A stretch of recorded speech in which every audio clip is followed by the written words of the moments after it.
What's up, my fellow yarn bombers? My name is Michael and I'm the Crafty Crocheter. And so today, welcome to the second episode of my Knitting 101 series. And in today's video, I'm going to show you how to cast on. Now, there are many different ways to cast on when it comes to knitting. So do your due diligence and do your research and try to find the best method that works for you. And so the methods I've used in the past, and I'm going to show you here. So I'm going to go ahead and get started. So the first one I'm going to show you is what's known as a simple cast on. Sorry about that. The simple cast on. So basically, to start, you're just going to create a slip knot like you would with any other project, any crocheting project. So I just utilize the pretzel method, and then just take your needle, go behind that piece of yarn and go that way, and you'll have a little tail there. Now the beauty of this method is you don't have to worry about this long tail as you would with the next step, with the next version I'm going to show you, or the next method I'm going to show you, which is what I have kind of adopted. But after you get your slip knot on, we're going to go ahead and cast on just 10 stitches. I'm going to show you how to cast on. So what you're going to do is you're going to take your yarn, go like that, then take your needle, go in between this loop here, and then that's one, and this loop, this knot, slip knot will count as a stitch, just so you know that when you're casting on for your stitches. So I'm going to go ahead and do that again in slow motion. So take your working yarn and then create a loop like that, bring this towards this towards the needle, and then you're going to take your needle, go up in between these two strands of yarn, and then that is your second stitch. So I'm going to go ahead, 3, 4, 5, and then make sure you do these loosely, because if you do this too tightly, then you're going to have an issue where you cannot put the needle in between the stitches to gather the yarn to work your stitches. So one more I'm going to show you again. So take your yarn, go this way, take your needle, go in between the two strands of yarn, then pull this one back at 6, 7,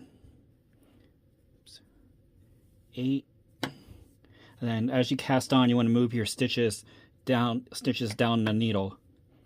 So again, like you're doing in between 9, and then again pull your thumb towards the needle and put your needle in between these two strands of yarn, and then pull, and that's 10. And that is how and this is what your needle should look like when you're doing a simple cast on. Again, it's a simple cast on because it's the most quick and direct approach to casting on. So the next method I'm going to show you is what's known as the slingshot or the long tail cast on. Alright, so the next method I'm going to show you is what's known as the slingshot or long tail cast on. So this varies a lot from your simple cast on. So you're going to take your yarn, and then I like to and then basically there's a formula for how much yarn you need to pull to create a tail from, or how much yarn you need to pull in order to get the number of stitches you want and also have a tail at the end. Hence the name of the long tail. So basically it's 1 inch per stitch. So, and I'm going to measure from my finger to my elbow is 15 inches. So I'm just going to do 1. Of course, you can do the same thing from your fingertip to your elbow, but for me it measures 15 inches. So I'm just going to do 1. But of course, you can use a tape measure or a ruler to measure your tail as well. Then once you get to the desired tail, you're going to create a slip knot. And you're going to take your needle, go in, and then this is your, I'm going to zoom out a little bit, and this is your long tail, hence the name long tail. And then this is where the slingshot part comes up. So I'm going to go ahead and zoom back in again. So you have your working yarn here, then you have your tail here. So I like to take my thumb, go in between the working yarn and the tail, and then take your index finger and your thumb and stretch it out this way, and then you're going to go like this, and this is, see how it resembles a slingshot?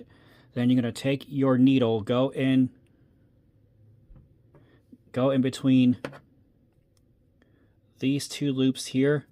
So I'm going to go ahead and do that, and then you're going to go and put your yarn over this strand of yarn here, and loop it in between that yarn again, these two loops again, and then pull, and that is your cast on. So I'm going to do that again. So index finger, thumb, then you got your slingshot. Take your needle, go in between these two strands of yarn, and then you're going to take this, make sure your needle goes over this strand of yarn here, and then loop it through those previous two loops, and then pull back, and then there is your, so let me zoom out so it might be a little bit, so go like this, yarn in between the two loops, put your needle over that yarn, pull through that loop. That's 4, 5, 6, 7, 8. I'm going to do a couple more. Again, your working yarn, your tail, take your forefinger and index finger and thumb, stretch it like that, and then there's your slingshot. Take your needle, go in between these two loops, take that, go behind this strand, and then you're going to take your needle, go and put it above this strand of yarn, and then loop it through that other loop. So and that is your, let me zoom in, this is what your needle should look like when you utilize the slingshot or long tail cast on method. And the beauty of this one is that it creates a knit stitch already during the process, so you have a row of knit stitches here all ready to go. Of course, like I said, there are many other methods of casting on. Do your research and pick and choose the one that suits you best, or which will work the best for you. Just for me, I've adopted the long tail method because, again, it creates that row of knit stitches that's more stable than just say a simple cast on. But again, choose the one that works for you, and then you'll be ready to go with your knitting project. So the next episode is going to be how to work the knit stitch. Thank you for watching. Take care of yourself and each other.